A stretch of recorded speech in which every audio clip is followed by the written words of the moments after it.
कोकणामध्ये भाजपचे प्रदेशाध्यक्ष रावसाहेब दानवे आणि नारायण राणे यांच्यामध्ये चांगलीच जुंपली आहे। राजन तेली यांच्याकडे कुणी वाकड्या नजरेनं बघितलं तर डोळे काढून देऊ अशा गुंडगिरीच्या शब्दात भाजपचे प्रदेशाध्यक्ष रावसाहेब दानवे यांनी राणेंवर टीका केली होती।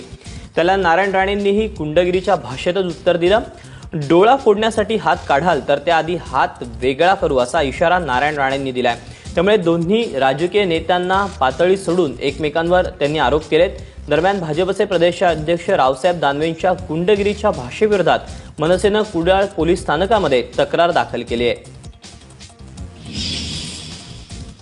राजन तेली सारखा एक धुंदार कार्यकर्ता, लढाऊ कार्यकर्ता, ज्या कार्यकर्त्यांनी भारतीय जनता पार्टीमध्ये प्रवेश केला, परंतु बँकेच्या निवडणुकीमध्ये ते उभे राहिले।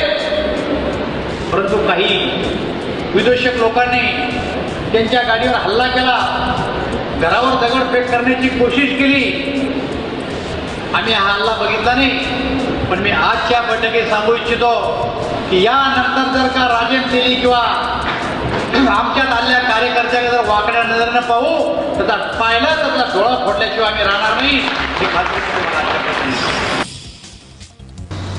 दानवे माझे चांगले परिचय आणि आता अध्यक्ष झाल्यावरही माझे चांगले परिचय, पण काल इथे आले आणि कोणीतरी नाव घेतलं, त्यांच्याकडे जर डोळे वठारून पाहिलं तर काय डोळ्याचं कसं तसं डोळे दाणे नको हिम्मत करू।